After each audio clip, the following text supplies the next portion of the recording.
घूंघट, कहानी, इस्मत चुगताई। सफेद चांदनी बिछे तख्त पर बगुले के परों से ज्यादा सफेद बालों वाली दादी बिल्कुल संगमरमर का भद्दा सा ढेर मालूम होती थी, जैसे उनके जिस्म में खून की एक बूंद ना हो।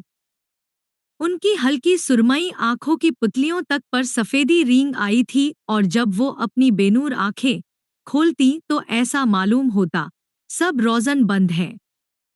खिड़कियां दबीज पर्दों के पीछे सहमी छिपी बैठी हैं। उन्हें देखकर आंखें चौंधियाने लगती थी, जैसे इर्दगिर्द पिसी हुई चांदी का गुबार मुल्लड हो, सफेद चिंगारियां सी फूट रही हों। उनके चेहरे पर पाकीज़गी और दोशीज़गी का नूर था। 80 बरस की इस कुंवारी को कभी किसी मर्द ने हाथ नहीं लगाया था। जब वो 13-14 बरस की थी तो बिल्कुल फूलों का गुच्छा लगती थी। कमर से नीचे झूलते हुए सुनहरी बाल और मैदा शहाब रंगत। शबाब जमाने की गर्दिश ने चूस लिया, सिर्फ मैदा रह गया है। उनके हुस्न का ऐसा शोहरा था कि अम्मा बावा की नींदें हराम हो गई थी।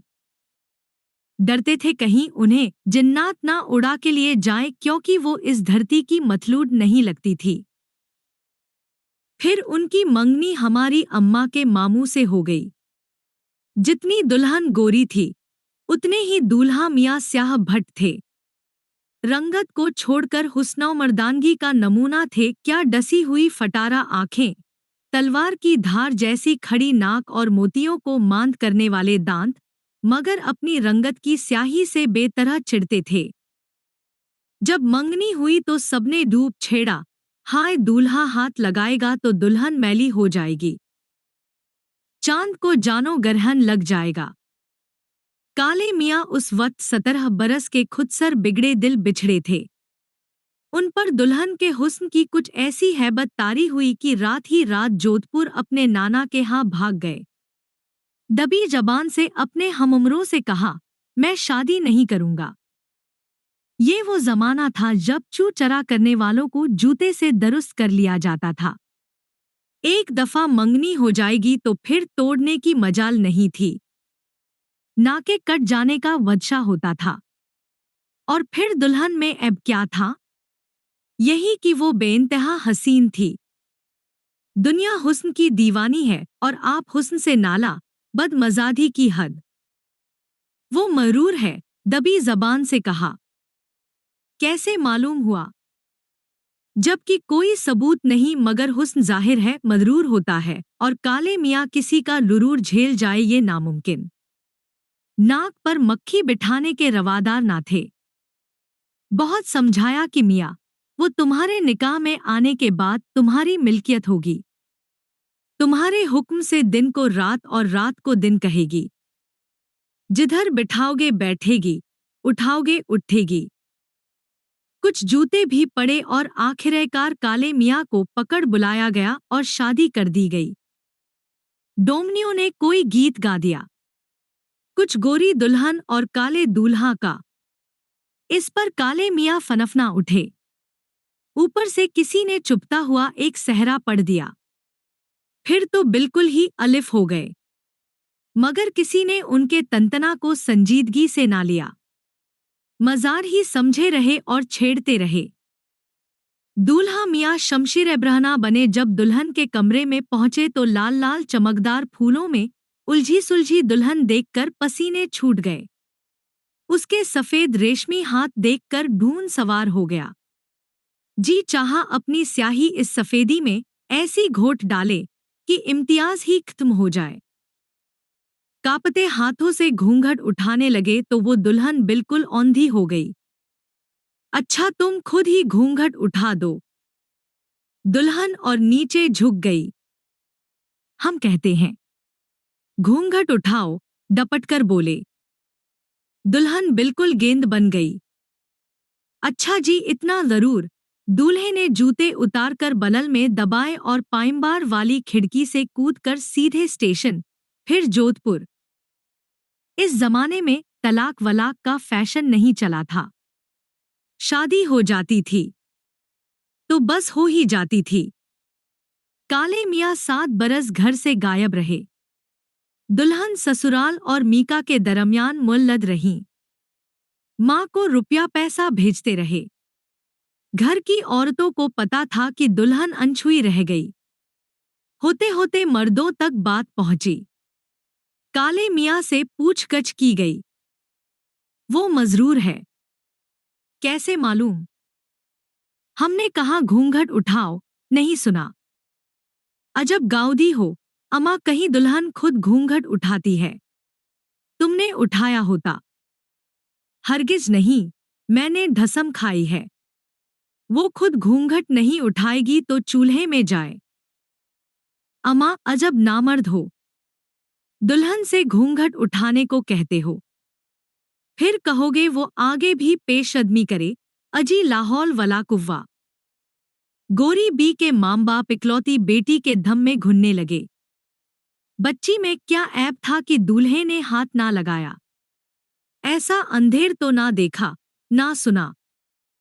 काले मियाँ ने अपनी मर्दानगी के सबूत में रंडीबाजी, लौंडेबाजी, मुर्गबाजी, कबूतरबाजी धरस कोई बाजी ना छोड़ी और गोरी भी घूंघट में सुलगती रहीं।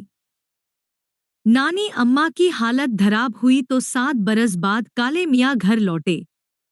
इस मौका को गनीमत समझकर फिर बीवी से उनका मिलाप कराने की कोशिश की गई। फिर से गोरी भी दुल्हन बनाई गई। मगर काले मियाँ ने कह दिया, अपनी माँ की धसम खा चुका हूँ, घूंघट मैं नहीं उठाऊंगा। सबने गोरी बी को समझाया, देखो बनू सारी उम्र का भुगतान है। शर्मोहया को रखो ताक में और जी कड़ा करके तुम आप ही घूंघट उठा देना। इसमें कुछ बेशर्मी नहीं, वो तुम्हारा शौहर है, रुदाइमजाजी है। उसकी फरमानबरदारी तुम्हारा फर्ज है। तुम्हारी निजात उसका हुक्म मानने ही में है। फिर से दुल्हन सजी, सेज सजाई, पुलाव जर्दा पका और दूल्हा मियाँ दुल्हन के कमरे में धकेले गए। गोरी बी अब 21 बरस की नौखेज हसीना थी। अंगंग से जवानी फूट रही थी। आंखें बोझल थी, सांसें भरी थी। 7 बरस उन्होंने इसी घड़ी के ख्वाब देखकर गुजारे थे। कमसिन लड़कियों ने बीसियों राज बताकर दिल को धड़कना सिखा दिया था। दुल्हन के हिना आलूदा हाथ पैर देखकर काले मियाँ के सर पर जिन मंडलाने लगे। उनके सामने उनकी दुल्हन रखी थी। 14 बरस की कच्ची कली नहीं, एक मुकम्मल गुलदस्ता। राल टपकने लगी। आज जरूर दिन और रात को मिलकर सरमगी शाम का समा बंधेगा। उनका तजर्बेकार जिस्म शिकारी चीते की तरह मुहजोर हो रहा था। उन्होंने अब तक दुल्हन की सूरत नहीं देखी थी। बदकारियों में भी इस रसभरी दुल्हन का तसव्वुर दिल पर आरे चलाता रहा था। घूंघट उठाओ, उन्होंने लरसती हुई आवाज में हुक्म दिया। दुल्हन की छंगुली भी ना हिली। घूंघट उठाओ, उन्होंने बड़ी लजाजत से रोनी आवाज में कहा। सुकूत तारी है। अगर मेरा हुक्म नहीं मानोगी तो फिर मुंह नहीं दिखाऊंगा। दुल्हन टस से मस ना हुई। काले मियाँ ने घूंसा मारकर खिड़की खोली और पाइंबाल में कूद गए। इस रात के गए वो फिर वापस ना लौटे। अनछुई गोरी भी 30 साल तक उनका इंतजार करती रहीं। सब मरखप गए। एक बूढ़ी थाला के साथ फतेहपुर सीकरी में रहती थी कि सुनावनी आई दूल्हा आए हैं। दूल्हा मियाँ मोरियों में लोट पीट कर अमराज का पुलंदा बने आलिरी दम वतन लौटे। दम तूरने से पहले उन्होंने इल्तिजा की कि गोरी बी से कहो आ जाओ कि दम निकल जाए। गोरी बी खंभे से माथा टिकाए खड़ी रहीं। फिर उन्होंने संदूक खोलकर अपना तार-तार शहाना जोड़ा निकाला। आधे सफेद सर में सुहाग का तेल डाला और घूंघट संभालती लबैदम मरीज के सिरहाने पहुंची। घूंघट उठाओ, काले मियाँ ने नज़ के आलम में सिसकी भरी। गोरी बी के लरसते हुए हाथ घूंघट तक उठे और नीचे गिर गए। काले मियाँ दम तोड़ चुके थे। उन्होंने वहीं उकड़ू बैठकर पलंग के पाए पर चूड़ियां तोड़ी और घूंघट की बजाय सर पर रंडापे का सफेद दुपट्टा खींच लिया।